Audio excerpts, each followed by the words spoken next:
Vámonos a otro tema, y es un tema junto a nuestro amigo experto en temas de geopolítica, Adrián Lebrón, que nos acompaña en este magazine. Hablaremos un poco sobre este año 2022, como que se han puesto de acuerdo y parte de este staff hace el magazine y opina desde vehículos, tanto Miralba como Adrián, cada uno en su vehículo moderno, tremendo. No hablen de marca porque si no Valentín no los cobra, pero con Adrián hablaremos de este año 2022 en materia internacional, complicado, sobre todo para Europa, y cómo nos llegan esos coletazos acá después de la guerra entre Rusia y Ucrania, para un año ya ahorita la guerra, y el aprendizaje que debemos tener todos de esta situación en Perú con el expresidente Pedro Castillo. Para algunos un intento de golpe, para otros mal asesorado, para otros bajo presión, que no le quedó otra salida que llegar a tomar esto, gobernar desde el primer día, bajo el tema de que lo van a quitar, que un juicio político, que un impeachment, que esto, que el hermano, que lo otro. Es una locura para un maestro devenido político y presidente del Perú. Abordamos este y otros temas en el área internacional con Adrián Lebrón. Bienvenido, gracias por acompañarnos. Gracias, Cavada, como siempre. Miralba, a todo el público de Esto No Tiene Nombre, aprovechar para felicitar tu retoño. Gracias, viejo, gracias. Fuerte y sano, y guiado de la mano del patriarca. Tratando. Cuénteme. Un abrazo al príncipe. Gracias, maestro, bueno, gracias. El mundo este año ha tenido muchas convulsiones. Hay que reconocer que el acontecimiento más trascendente es la guerra entre Rusia y Ucrania, porque vino a tener un impacto global tan incidente como lo fue incluso la pandemia en el año 2020. Parecería que la humanidad no se recobra de la pandemia del COVID, y de inmediato nos golpea este conflicto internacional que hay que decir que venía gestándose desde hace años, y que las condiciones, simplemente Rusia en el 2022 entendió que se reprodujeron las condiciones que le permitirían a ella poder alcanzar sus objetivos estratégicos en Ucrania.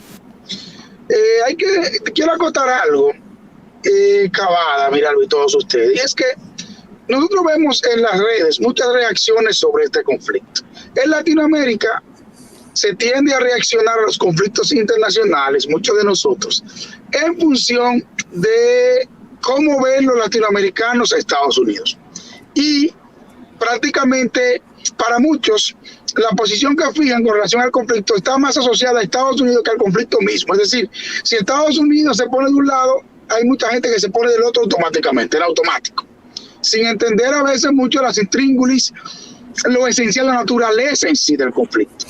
Y no apoyan a Rusia, no porque Rusia tengan algo en que coincidir con ella, sino porque ven a Rusia como la antagonista natural de Estados Unidos, y eso ya le merece, por ese hecho particular, le merece ya su apoyo. Dicho esto, es importante que tengamos en cuenta lo siguiente. El conflicto, como ustedes sabrán, la invasión de Rusia empezó a gestar, la invasión de Rusia de Ucrania por parte de Rusia, para mí comenzó a gestarse hace tiempo. En Rusia existe la idea, y Putin profesa esa idea, de que Ucrania es un país, una hechura de Rusia, una hechura de la Unión Soviética. Por un lado, Putin también entiende y se ve a sí mismo como el protector del mundo ruso. Es un argumento que él utiliza para justificar intervenciones en las fronteras de Rusia. Lo usó para intervenir en Osetia del Sur, que es un territorio de Georgia, en el 2008. Lo usó igualmente para intervenir en Moldavia, y lo está utilizando para intervenir igualmente, para hacer lo mismo en Crimea y ahora para hacer lo mismo ya en el territorio ucraniano. Eso te iba a decir, hay que recordar la intervención de Putin y de Rusia en Crimea, que le dio incluso una posición favorable de salida al mar Exacto. Y de posicionamiento geopolítico importante. Bien. Así mismo aciertas en el comentario, Cavada, y Rusia, hay que decirle a mucha gente, a veces hay que explicar esto con un mapa. Los mapas nos permiten ver de manera clara qué busca Rusia. Rusia quiere tener el control de toda la costa sur oriental de Ucrania. Todo lo que está en la zona del mar de Azov y el estrecho de Kerch, que comunica el territorio continental de Rusia con Crimea. Entonces quería tener solamente un acceso exclusivo a esa parte, algo que actualmente ha logrado. Ahora bien, ¿cuáles son los argumentos que Rusia esgrime para justificar la invasión en Ucrania? Luego de la toma de Crimea, que fue una toma, si se quiere, light, soft, suave, porque llevó unos soldados con insignia ahí y ocuparon Crimea, y que no se sabían de dónde eran los soldados, pero todos sabían que eran rusos. Y entonces en medio de esa ocupación los habitantes de Crimea hicieron un referéndum y supuestamente se declararon independientes y aprobaron, y nacieron como república. Inmediatamente se adherieron a la Federación Rusa y ya contaron con la Federación de Rusia. Con el Donbass, en ese momento, Putin inteligentemente comenzó a financiar a los separatistas del Donbass, de la región de Lugansk y de Donetsk. En esa parte de Crimea, en esa parte de Ucrania, hay una mayoría de rusoparlantes. Comenzó Putin a otorgarle pasaportes a esas personas y luego alegó que él iba en defensa de personas que eran rusos, que esas personas eran rusos, y que él estaba defendiendo a nacionales. Ese era el discurso que él vendió dentro del Parlamento ruso y a la sociedad rusa.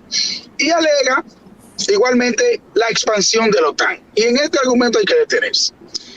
Se dice que la OTAN se está expandiendo hacia el este.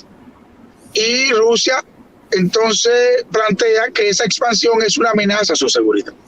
Pero vamos a verlo. La OTAN se expande hacia el este, o los países del este le temen a Rusia y quieren pertenecer a la OTAN. Usted, dependiendo de la perspectiva que usted lo vea, usted se sitúa en un lado o en otro. Ahora, ¿por qué Lituania, Estonia, Letonia, Polonia, Ucrania, Rumanía, Hungría, por qué deciden pertenecer a la OTAN? Ellos no pretenden pertenecer a la OTAN porque quieren utilizar su territorio para amenazar a Rusia, un enemigo bastante grande que ellos le temen y que saben perfectamente que en un conflicto con Rusia los primeros afectados serían ellos. No es para poner misiles en Ucrania, porque si recordarás, Cavada, Miraldo y todos ustedes, en el 94 Ucrania firmó el acuerdo de Budapest con Rusia, en el cual se comprometió a devolverle todas sus armas nucleares a Rusia, y Rusia se comprometía a no intervenir en Ucrania, que es un acuerdo que desafortunadamente Rusia está incumpliendo con la invasión. Entonces, Ucrania entiende que la única garantía, los países del este entienden que la única garantía de no temer una agresión rusa es pertenecer a la OTAN. Pero los rusos dicen que la OTAN se está expandiendo para rodearle. Y parece que dentro de la sociedad rusa ese argumento puede encontrar cabida. Sin embargo, hay que decir que la OTAN se creó para contener la expansión de Rusia, un país que desde el 1600 no ha dejado de expandirse. Ahora bien, ¿qué ha pasado? El conflicto se tendía, que era David contra Goliat, que Putin y el ejército ruso iban a poder tomar Kiev rápidamente, y que Putin inteligentemente que decidió dar ese paso cuando miró que Estados Unidos se había retirado de Afganistán que en Europa estaba desarticulada, porque recuerden que había pasado el Brexit y que Europa estaba en un momento de desarticulación política. Putin entendió que Occidente no iba a poder articularse para responder apropiadamente a la agresión de Rusia en Ucrania. Entonces decide lanzarse en ese momento. Desafortunadamente para Putin, los europeos y los norteamericanos reaccionaron con una serie de sanciones que han puesto a la economía rusa en gran apuro. Y lógicamente se han convertido, han estado supliendo de armamento a Ucrania para poder sostener la ofensiva rusa. Y hoy los objetivos estratégicos de Rusia en Ucrania no se han cumplido.